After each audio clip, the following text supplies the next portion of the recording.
자, 매일매일 각 분야 전문가들과 함께 생활 속 다양한 궁금증 해결해 보겠습니다. 자, 코로나19 사회적 거리두기가 완화되고 가을 단풍이 시작되면서 등산 계획하시는 분들 많습니다. 하지만 자칫 무리하면 건강을 위해 나선 등산 때문에 관절 등 건강에 무리를 줄 수도 있겠죠. 자, 허리, 무릎도 지키면서 건강하게 산을 오르는 방법 어떤 것들이 있을까요? 오늘 자세히 살펴보겠습니다.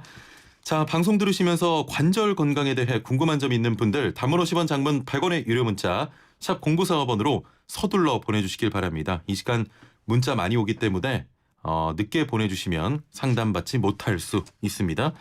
애플리케이션과 유튜브 댓글창도 활짝 열려 있습니다. 자, 함께 말씀 나눌 분 모셔보죠. 연세 본사랑병원 정형외과 전문의 강정호 원장과 함께하겠습니다. 안녕하세요. 안녕하세요. 예, 좀 안과 병원에서 오시면 제가 갑자기 눈이 안 좋은 느낌이고 오늘 갑자기 이렇게 뵙는데 허리가 좀 많이 아픈 느낌인데 네.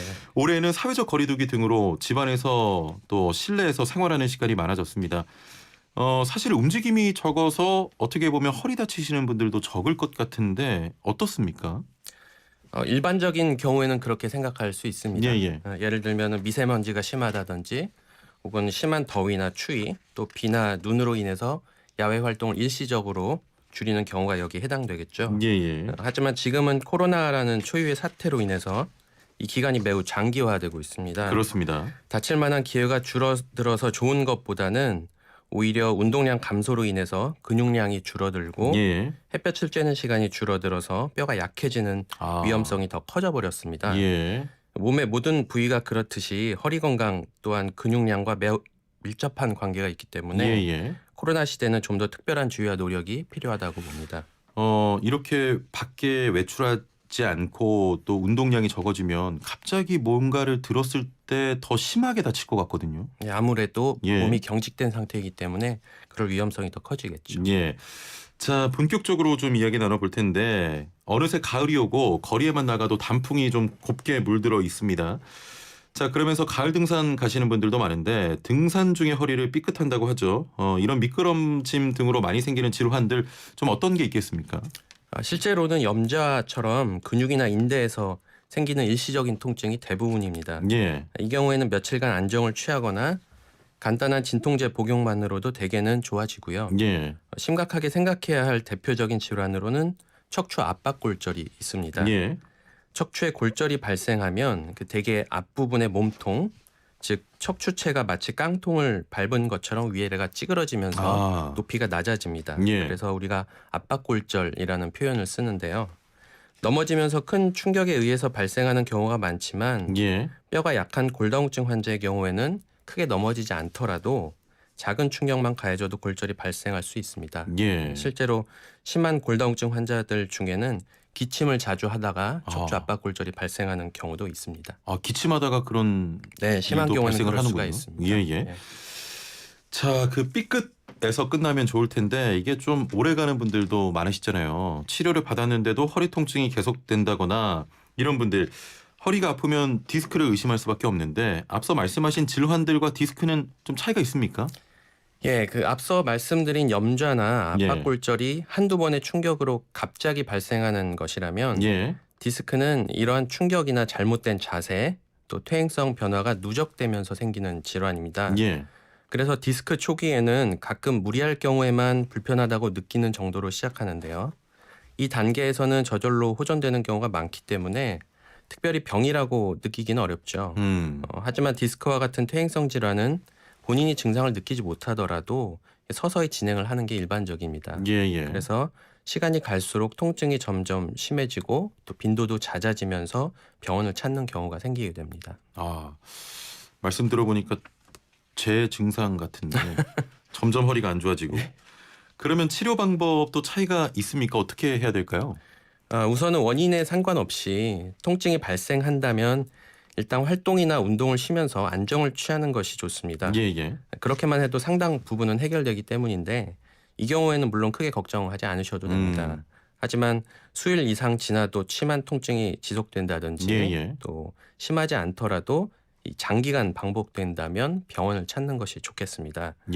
만약 병원에서 척추골절 진단을 받았다면 무조건 1, 2주 이상 절대 안정을 해야 되고 또 만약 그 이후에도 통증 조절이 안 되거나 또 척추뼈가 점점 더 찌그러진다면 척추 성형술이라는 시술을 통해서 부러진 뼈를 안정화시키는 치료가 필요합니다. 예. 디스크와 같은 만성 질환은 골절과는 다르게 장기간의 안정은 필요 없고 약물이나 물리치료, 주사치료 등으로 대부분 호전이 됩니다. 예. 하지만 골절과 마찬가지로 간단한 치료에 호전이 없다면 MRI와 같은 정밀 검사를 통해서 추가 치료가 또 필요하게 되겠습니다. 그렇군요. 등산 같은 경우에 우리가 일반적으로 오르막길이나 내리막길은 좀 평지를 걸을 때보다 부담이 더 크다고 하잖아요. 산은 더 힘들 것 같은데 어떻습니까? 일반적으로 오르막길은 관절에 큰 부담을 주지는 않습니다. 아, 오르막길은? 네네. 예. 하지만 내리막길은 고관절이나 무릎, 또 발목 등 다리의 모든 관절에 부담을 줍니다. 무게가 좀 실려서 그런 겁니까? 아무래도 그렇죠. 예. 예. 게다가 산길은 잘 닦여진 길과 다르게 심한 경사가 불규칙하게 나타나고 그렇죠. 예. 또 발을 딛는 표면이 고르지 않기 때문에 더 주의가 필요합니다. 예. 특히 체중이 많이 나가거나 다리 근력이 약한 분들은 말씀드린 고관절, 무릎, 발목 관절에 많은 하중이 가해지기도 하고 또 미끄러지기 쉽기 때문에 다칠 위험성이 더 커지게 됩니다. 예. 그럼 그런 분들은 산행이 어렵다면 어떤 운동을 좀 해야겠습니까? 일반적으로 그런 분들께는 체중을 실지 않는 운동들을 체중을 실지 않으면서도 근력에 도움이 예, 되는 예. 운동들이 많이 있습니다. 나중에 제가 말씀드리겠지만 뭐 대표적인 것으로 수영이라든지 수영. 네네 예. 아쿠아로빅 같은 운동들이 대표적이겠죠. 예. 조금 이따가 자세히 말씀해 또 주시고요. 말씀드리겠습니다. 제가 너무 앞서갔네요.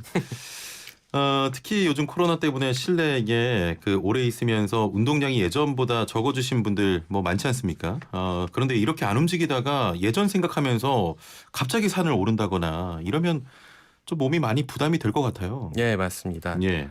사회적 거리두기가 장기화되다 보니까 많은 분들이 일상의 답답함을 느끼고 계시는 데다가 예. 또 때마침 단풍놀이에 좋은 계절이다 보니까 등산객이 많이 늘어났다고 하는데요. 활동량이 줄어들어서 몸의 근력과 유연성이 떨어져 있는 상태에서 쌀쌀해진 날씨에 무리한 활동을 갑자기 늘리게 되면 부상의 위험이 높고 예. 또 똑같이 다치더라도 평소보다 더 큰 부상을 입게 됩니다. 그렇죠. 자, 그렇다면 이 부분이 중요할 텐데 관절 건강을 지키면서 좀 산행을 하기 위한 방법 소개를 해 주시죠. 예, 한참 얘기를 하다 보니까 마치 등산이 관절에 악영향만을 끼치는 것처럼 또 지금 오해하실 원장님 수도 말씀 들어보니까 등산 가지 말라 이거 같아요. 그렇게 오해하실 수도 있겠는데요. 사실 등산이 굉장히 좋은 점은 다른 운동과 다르게 아주 다양한 난이도와 코스를 본인에 맞게 취사 선택할 수 있다는 그렇죠. 점입니다. 그런 면에서 굉장히 좋은 운동인데 다만 이제 사람마다 운동 능력은 다르겠지만 적당한 운동량에 대해서 동일하게 적용할 수 있는 기준은 필요할 겁니다. 단순하게 말씀을 드리면 몸에 자극은 좀 되지만 큰 부담은 없을 정도로 시작해서 서서히 늘려가 보시는 것이 좋습니다. 숨도 좀 차고 땀도 나고 또 다리는 좀 뻐근하지만 다음날 생활에 큰 지장이 없을 정도면 적당할 것 같습니다. 특히 처음 산행을 시작하시는 분들은 그 집 근처에 작은 산부터 좀 시작해 보시고 서서히 시간과 강도를 높여가다 보면 아마 어느 순간에는 분명히 수월해진다고 느끼는 순간을 오게 될 겁니다. 원장님 말씀 좀 정리하면 처음에는 본인의 좀 수준에 맞게 시작을 하고 점차 난도를 좀 올려가는 것이 좋겠다. 맞습니다. 그런 말씀이시죠. 자, 평소에 허리나 무릎 건강이 안 좋은 분들 중에서 산행을 하면서 이런 관절 건강에 도움이 된다 이러면서 산행을 하기도 하는데 등산이 척추 자세 교정에 도움이 된다 이런 이야기도 있습니다. 이게 사실입니까? 경우에 따라서 조금 다른데요. 허리나 무릎 건강이 안 좋은 분들에게 운동이 필요한 것은 맞습니다. 하지만 허리나 무릎에 통증이 있는 분들은 얘기가 조금 달라집니다. 건강을 위해서는 당연히 운동이 필요하지만 통증이 있을 때 하는 운동 혹은 통증을 유발시키는 운동은 조금 신중해야 한다는 뜻입니다. 등산이 허리와 무릎에 끼치는 영향은 사실은 꽤 다른데요. 허리는 사실 넘어지는 경우만 없다면 등산이 꽤 좋은 운동이 됩니다. 허리에는? 또 실제로 척추 질환이 있는 분들도 등산은 되게 크게 불편하지가 않습니다. 척추의 구조상 일반적으로 그런데요. 하지만 무릎이 안 좋은 분들은 경사를 오르내려야 하는 등산의 어려움을 꽤 느끼시기도 하고요.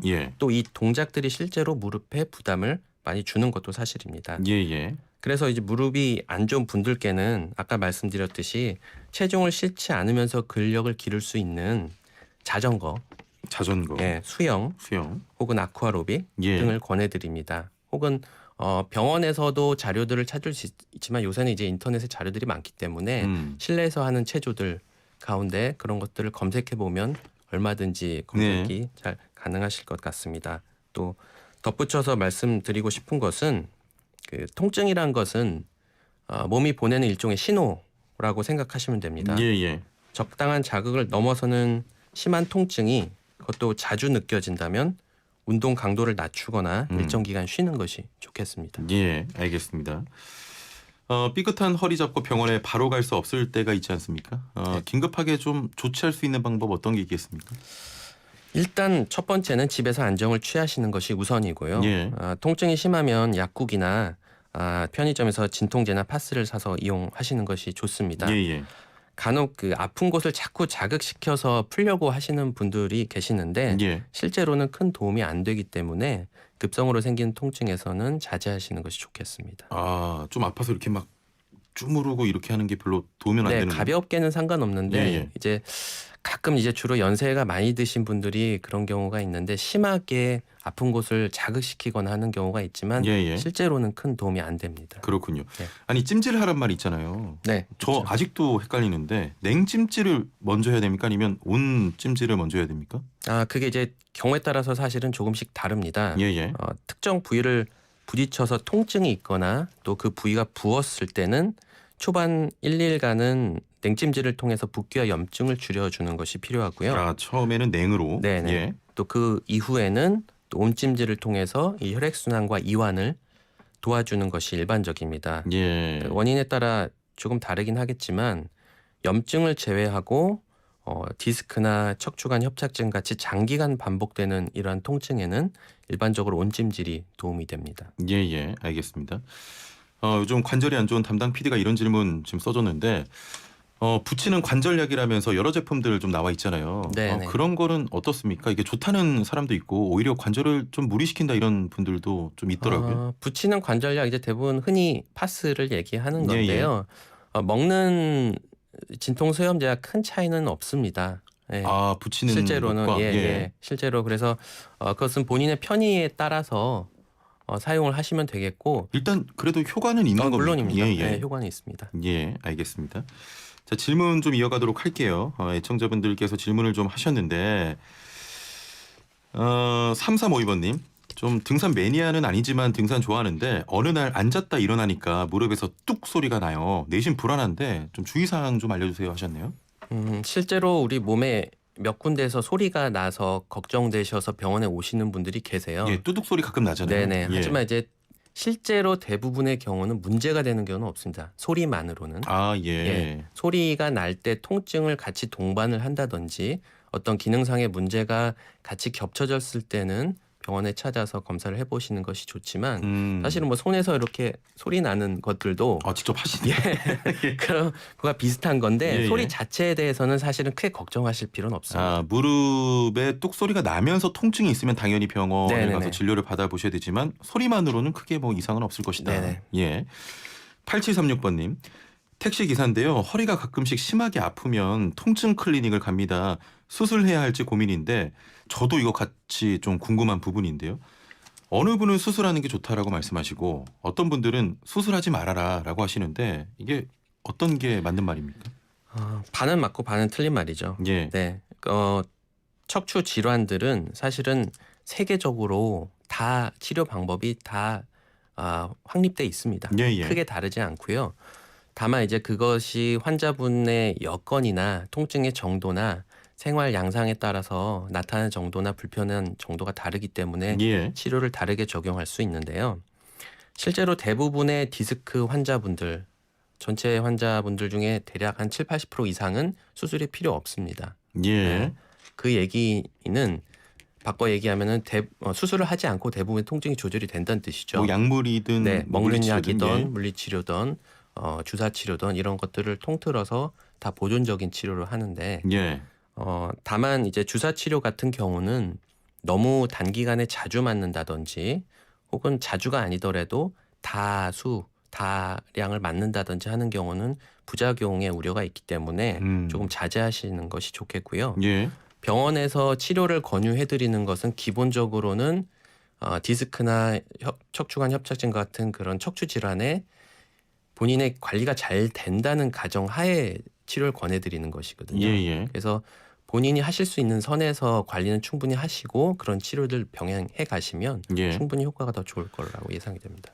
좀 말씀 정리하면 치료 방법은 다 세계적으로 확립이 돼 있기 때문에 수술이 필요하다고 하면 이제 하시면 되고 네. 거의 근데 70-80%는 비수술적인 방법으로 치료가 된다 이런. 예, 맞습니다. 예, 알겠습니다.